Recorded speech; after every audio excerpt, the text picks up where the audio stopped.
January 23rd, 2024. Krasnodar. It seems like a typical family evening. A mother is scrolling through something on her phone, while the father plays with their little girl, laughing and tickling her tiny foot. The mother smiles at the sight and chuckles. Her name is Nadya. The father is Beslan, and their 2-year-old daughter is Bella. This was the last video of Nadya and Bella.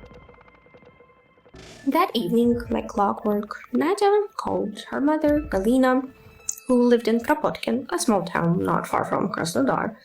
But after that, all communication from Nadya suddenly stopped. By morning, Galina grew worried. Nadya, who typically woke up early around 5 or 6 a.m., wasn't responding to any of her messages. By 5 p.m., her concern turned into dread, as her calls and texts to Nadya were still unanswered. Galina and her other daughter Vika grew increasingly worried. When Vika's husband came from work, she insisted, "We need to go to Krasnodar to her apartment and check on her. She and Beslan aren't answering, something's wrong." Her husband tried to calm her down, reassuring her that Nadya wasn't a child. Maybe she was just busy or at work. Worst case, her phone probably died. However, the situation felt strange. Nadya's last known activity was on the 23rd, and her final post was a series of photos from a recent photo shoot with her daughter, Bella. Bella had just turned 2. Cute pictures of them wearing matching outfits and hairstyles, looking so happy. Galina and Vika were unsure of what to think, but tried their best to push away bad thoughts. They were anxiously waiting for a response from Beslan, who wasn't replying from 5 p.m. Their last message to him was asking if he could go to Nadya's apartment to check on her and Bella. Beslan, who didn't live with Nadya, stayed nearby and often visited her to spend time with Bella, or Bielka, as he affectionately called her, a sweet nickname in Russian. Finally, around 9 p.m., Beslan called them. He said everything was fine, but added, "Nadya is crying like crazy, and he didn't see Bella. Bielka is nowhere to be found." What? Bella is missing, and you're not panicked? Shouldn't this be a cause of alarm? None of it made sense. Nadya crying, Bella was not with her. That's when Vika and Galina decided they couldn't wait any longer. It was time to go and see for themselves what was really going on. While they were driving to Krasnodar, their panic grew with every passing mile. Their hands were shaking, their thoughts racing, yet they clung desperately to a shred of hope, trying to think positively. Still, that gnawing gut feeling lingered, an instinct telling them something was not okay. I can't even begin to imagine the weight of their worry, the overwhelming stress of not knowing what might have happened. And then mid-drive, their phone rang. It was the police. Nadya was just 17 or 18 years old when she decided to leave her hometown of Kropotkin. She dreamed of a bigger, brighter future, and moving to Krasnodar felt like the first step in making that dream come true. Hardworking and full of hope, Nadya poured her kind heart into everything she did. She landed her dream job working at a local kindergarten, a perfect fit for someone who adored children. It was everything she'd hoped for, and she was truly happy. When the kindergarten eventually closed, Nadya didn't let it stop her. She continued working tirelessly as a nanny, renting a small room to save every penny. With no family of her own at the time, she focused on building a stable future. Her determination paid off. She managed to save enough money to buy her own apartment. It was in Krasnodar, the city of her dreams, that Nadya met Beslan. At first, when they hadn't been dating for long, but during their short time together, everything seemed to point to a serious relationship. Nadya introduced Beslan to her family, and they couldn't find a single flaw in him. He was polite, kind, never swore, didn't smoke, didn't drink, just an all-around decent guy. Everyone loved him. At the time, Beslan was just a student, but his mother was a well-known doctor in the city. He gave the impression of being someone who had his life together. Nadya wasn't the type to date casually or have flings. For her, a relationship meant she was serious about the person. Introducing Beslan to her family was a clear sign that she was in love and saw a future with him. She truly believed he was the one. But then, there was a breaking point. As hardworking as Nadya was, working day and night to provide for herself, things changed when she became pregnant. Beslan's true colors began to show. He told her he didn't want children, refused to help her financially, and even tried to pressure her into having an abortion. Not so perfect after all, huh? So, back to when Vika and Galina were driving to Krasnodar, desperate to find out what was going on. About 30 kilometers away from Nadya's apartment, roughly 18 miles, a police officer called them. The officer told Vika that there had been a fire in the apartment on Zapalarny Street, and a young woman had been found inside. The tone of the officer struck Vika. It wasn't just informative. It sounded sharp, almost accusatory. And then came the unsettling question. Where's the little girl? Where's the girl? You're asking them? Vika, completely stunned, replied, I don't know. I don't know anything. In that moment, her mind raced with different possibilities. Maybe Beslan had taken Bella somewhere. Or maybe Nadya and Beslan had a terrible fight and Nadya didn't want Bella to see or hear anything, so she gave her to a neighbor for a night. But then again, it didn't make sense. Why would Nadya send Bella away so late at a time when she should be already in bed? All kinds of thoughts swirled in Vika's head, and none of them added up. The uncertainty was overwhelming, the fear unbearable. At this point, no one really knew what had happened, and the situation felt increasingly strange and horrifying. Vika didn't share any of her suspicions with Galina during the drive. She didn't want to risk upsetting her mother without knowing the full story, especially since they were far from any medical help if Galina were to have a reaction to whatever news awaited them. When they finally reached Nadya's apartment, the scene was devastating. The windows were gone. Everything was wet and blackened from the fire. The smoke still lingered in the air, making it hard to breathe. That thick, suffocating post-fire smell seemed to engulf the entire area. It was winter and snow covered the ground, creating an eerie contrast against the charred remains of the apartment. As Vika and Galina approached, they realized that it was indeed Nadya's apartment. There was an ambulance parked nearby. For a fleeting moment, Vika held onto the hope that maybe Nadya had survived. That she was inside the ambulance receiving treatment. Perhaps she had burns or was suffocating from smoke inhalation, but still alive. Then the reality hit hard. The ambulance wasn't there for Nadya. It was there for Galina. Galina immediately understood what had happened. She saw that it was her daughter's apartment, and the harsh reality began to sink in. As she recalls, much of what followed became a blur, her emotions overwhelming her to the point that the ambulance staff had to administer calming injections. The police and firefighters then confirmed their worst fear. Nadya had been inside the fire. Tragically, she hadn't made it. The detective approached Vika and told her that if she wanted, she could go inside and see the damage for herself. For Vika, it was an incredibly difficult moment, too overwhelmed to face. She couldn't bring herself to go in, and sadly, no one in the family saw Nadya after the fire. Why the fire started, what really happened. None of it made sense. No one had answers. The only clear detail was that the last person to see Nadya alive was Beslan. Despite this, the family didn't suspect him at first. Galina and Vika were convinced that someone else, some dangerous strangers, must have been involved. But as the night dragged on and they rested at the hotel, they couldn't shake the creeping realization.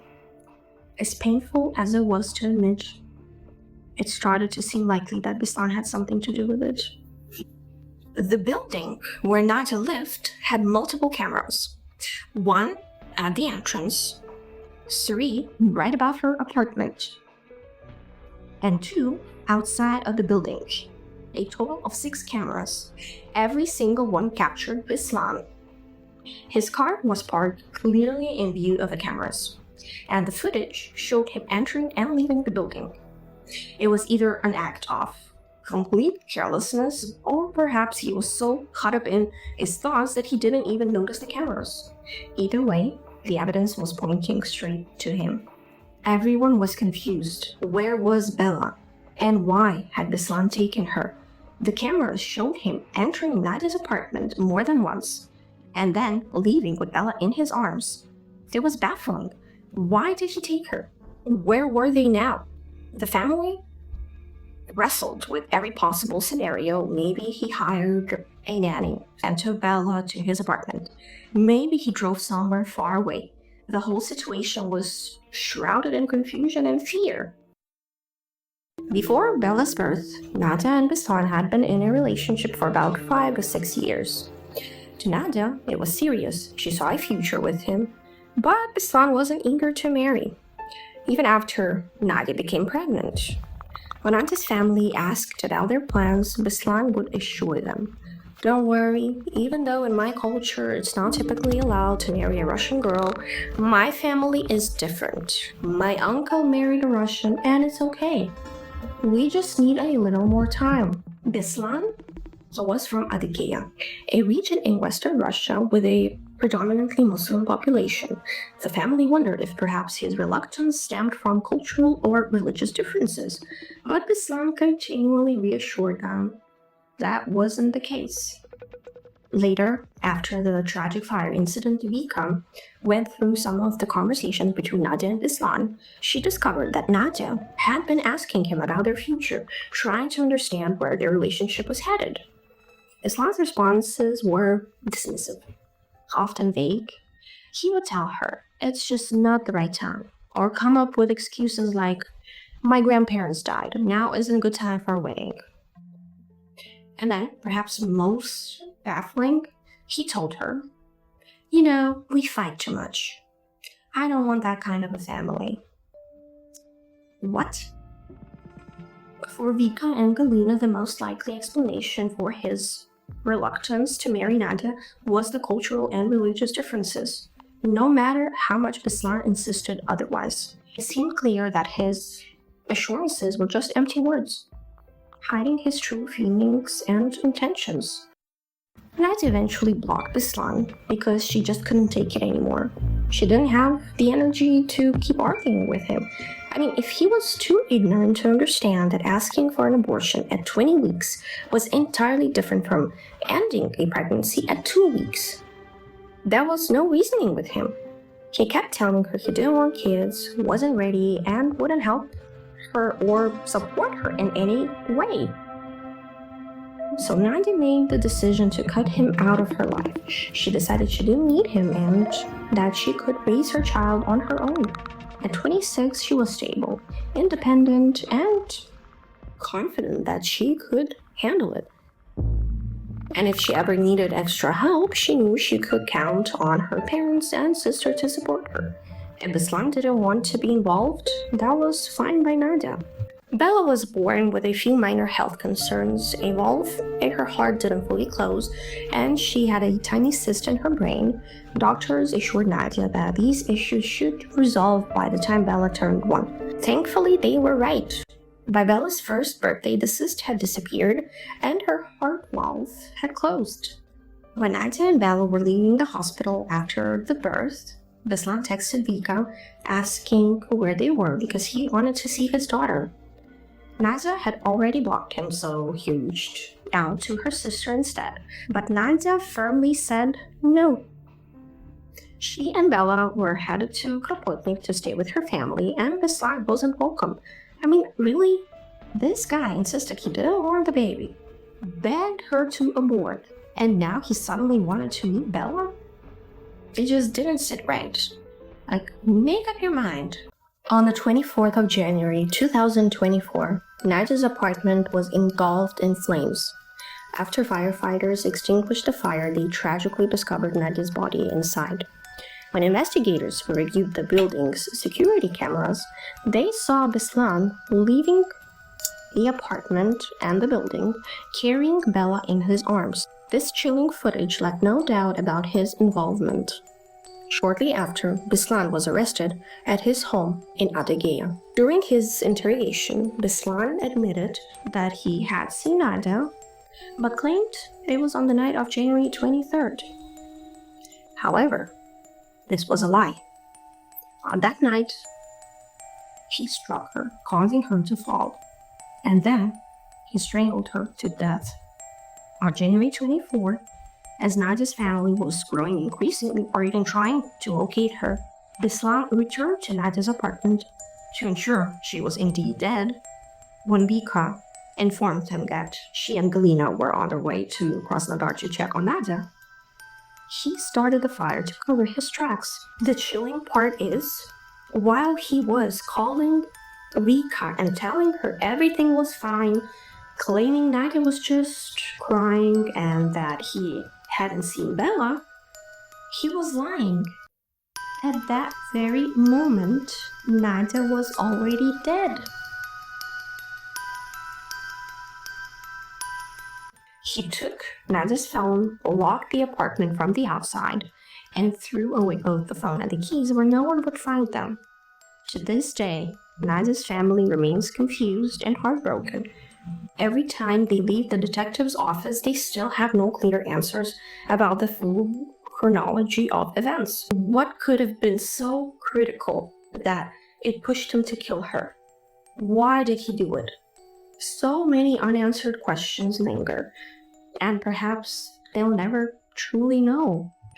Maybe it's as they say, the quietest, seemingly nicest people can be the most dangerous.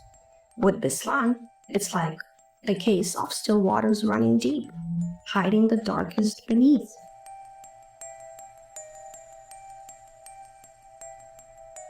It was the hardest time for Nadya's family. Bella was still missing, but they had to prepare for Nadya's funeral. At the funeral bureau, they were told that the casket would have to remain closed. The damage to her body was so severe that they couldn't even dress her, and they warned the family about the unbearable smell. It was devastating. At this point, their only hope was that Bella would be found alive. They clung to the thought that they would bring her home, build a special room for her, and do everything possible to make her happy. But then, one of the police officers told them Bella wouldn't be going home with them. Sometime after Bella's birth, Beslan began trying to reconnect with Nadya. While Nadya wasn't happy about his sudden interest, she decided not to stand in the way of Bella having a relationship with her father. She wanted Bella to grow up knowing her dad and having a positive relationship with him. Beslan started asking for pictures of Bella, inquiring about how she was doing, and even spending time with her. When Bella began walking, he was there, walking with her, laughing, playing, and trying to be a present father. It seemed like something might have clicked in his mind, and he decided to be involved in Bella's life after all. Although Nadya and Beslan were no longer in a romantic relationship, she maintained contact with him for Bella's sake.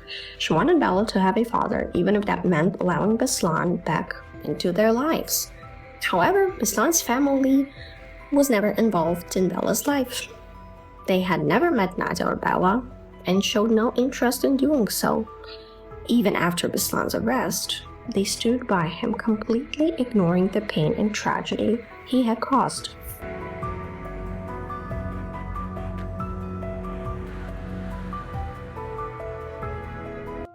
When Bella was first born, Nadya made an effort to build some kind of connection. She booked an appointment with Beslan's mother, who was a doctor, and went to see her with Bella in her arms. Nadya introduced Bella as her granddaughter, hoping it might spark a bond. But Beslan's mother dismissed them, asking Nadya to leave and showing no desire to have anything to do with either Nadya or Bella. Nadya was always a hardworking and determined woman. Even during her pregnancy, she continued working right up until it was time to give birth. A few months after Bella was born, she went back to work, now with 2 mouths to feed. Nadya knew she had to do whatever it took to provide for her daughter, especially since Bella needed special care. Bella's minor health issues required treatment, and as time went on, she showed some autistic tendencies, which meant she needed extra attention and social interaction. Nadya made it work. She continued her job as a nanny, taking Bella everywhere with her. Thankfully, her employers were always understanding about it. Later, she began working at a cleaner's bureau while juggling other side jobs, all while Bella was by her side. Despite the challenges, Nadya was resilient. She managed to provide Bella with the best care, ensuring she had everything she needed. She was just an amazing mom. But Nadya didn't stop there. She had bigger dreams. She developed a passion for baking and decided she wanted to become a professional cake maker. She saved up to buy all the tools and equipment she needed to practice and was ready to take courses to improve her skills. This was her new goal, and she was working tirelessly to achieve it. Even though Beslan wasn't contributing much, barely buying anything for Bella and sometimes showing up with just one banana or an apple, Nadya didn't let it bother her. She would joke, "Are you scared I'll eat some?" and laugh it off. Despite his lack of involvement, she was content. She had a plan and things seemed to be going well for her and Bella. As time went on, some sort of connection started to form between Nadya, Bella, and Beslan. It became clear that Nadya was the mom, Beslan was the dad, and they needed to work together to be there for Bella.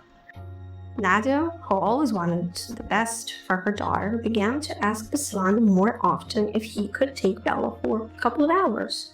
Surprisingly, he didn't seem to mind. It was as if everything was finally falling into place. Things were genuinely going well.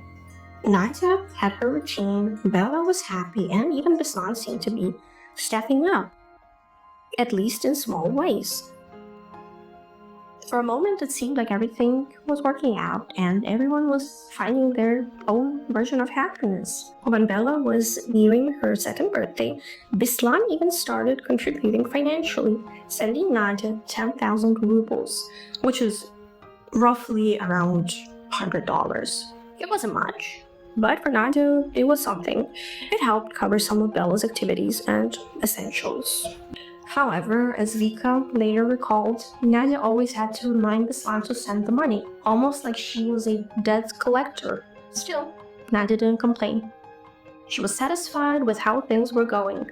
It wasn't perfect, but it worked for her and Bella. When Beslan was arrested, the main question everyone had was, "Where is Bella?" Beslan insisted over and over that he didn't know. He claimed he hadn't taken her, hadn't seen her, and had no idea where she could be. Meanwhile, the family was consumed with preparing for Nadya's funeral. They bought everything necessary and organized the service as best they could under such devastating circumstances. As they were finalizing the arrangements, the man helping them with the preparations told Vika and Galina that the police had found Bella. Galina immediately told them, "Okay, bring her over and I'll take her." It's bad enough that Bella had lost her mom. If she's with strangers, that's not good for her. But the response she received was confusing. They told her, "We will bring Bella together with Nadya." Vika and Galina were baffled. "What do you mean, together with Nadya?" That's when the devastating truth hit them. Bella had been killed too. She wouldn't be coming back home. Beslan confessed the next morning. He admitted that he had, in fact, killed both Nadya and Bella. He hit Nadya, causing her to fall, and then he strangled her. After that, he turned to Bella, his own daughter, and strangled her too. When he was seen leaving the building with Bella in his arms, she was already gone. He later abandoned her little body somewhere before returning to Nadya's apartment to set it on fire.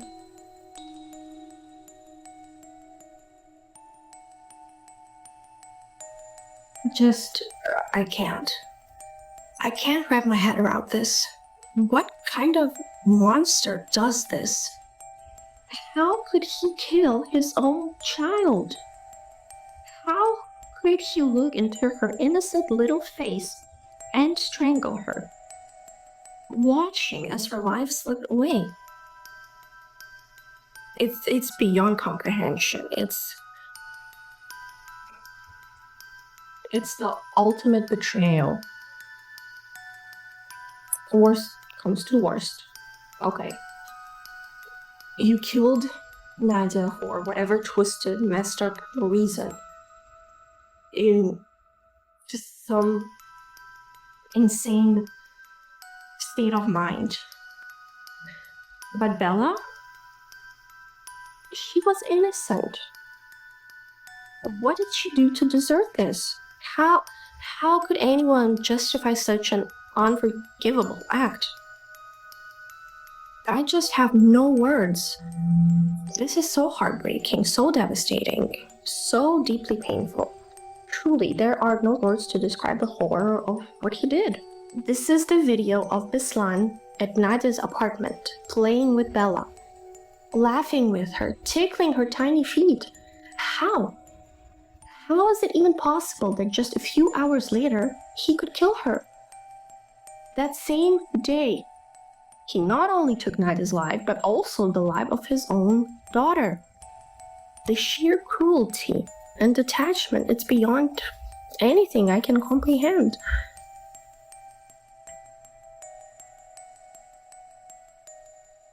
After he killed Bella, Beslan wrapped her small, lifeless body in a blanket and drove toward his home village in Adygea. And what did he do next? He didn't even try to bury her or hide her in any way. He just left her there, on the snow, covered in the same blanket. He abandoned her like she was nothing. No care, no remorse. Just continued driving as if she had never existed. It's chilling. How does someone do that? How does someone live with themselves after doing something so unforgivable? The trial is still ongoing, and there hasn't been a sentence yet. It's heartbreaking how long this process is taking.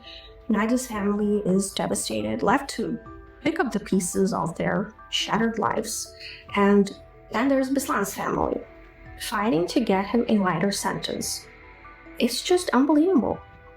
I can only hope that justice will prevail and that he gets what he truly deserves. Honestly, I don't think he'll get a life sentence. Russia's legal system can be strange and hard to understand sometimes, but when people compare his actions to those of an animal or a beast, it feels wrong. Animals don't do what he did. What he did goes beyond any natural instinct. This is just pure evil. The only hope left is that whatever punishment he receives will bring some semblance of justice and peace to Nadya's family. They deserve that, at the very least. Galina hasn't attended any of the trials. Mika and her husband made the decision to keep Galina away from it all, knowing how much her health has worsened since the tragedy. They don't want her to face the horror of the courtroom to relive the nightmare.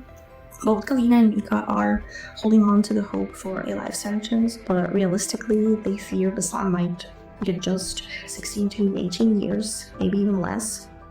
I really hope that doesn't happen. I really hope he gets a harsher sentence. Nadya was a bright, kind-hearted 20-year-old woman with her whole life ahead of her.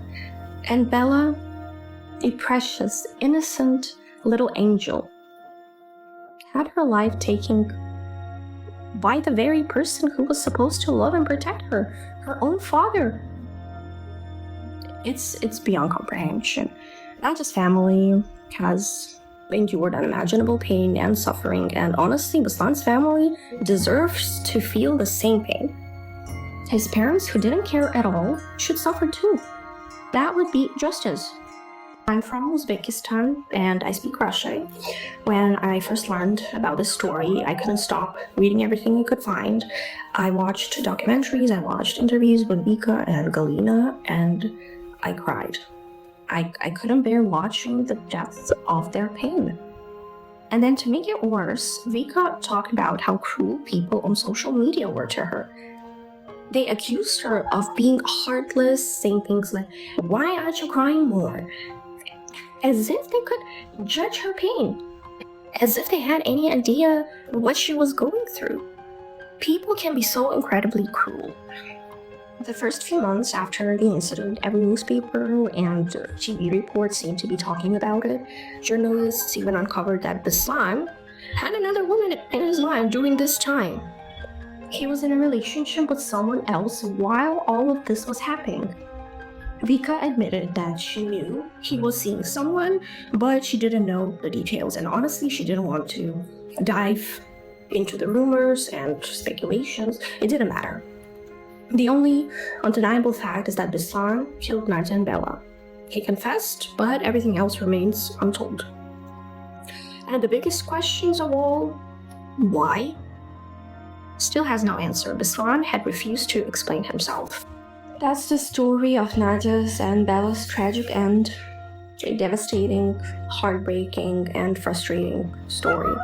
So unnecessary. Why kill the child?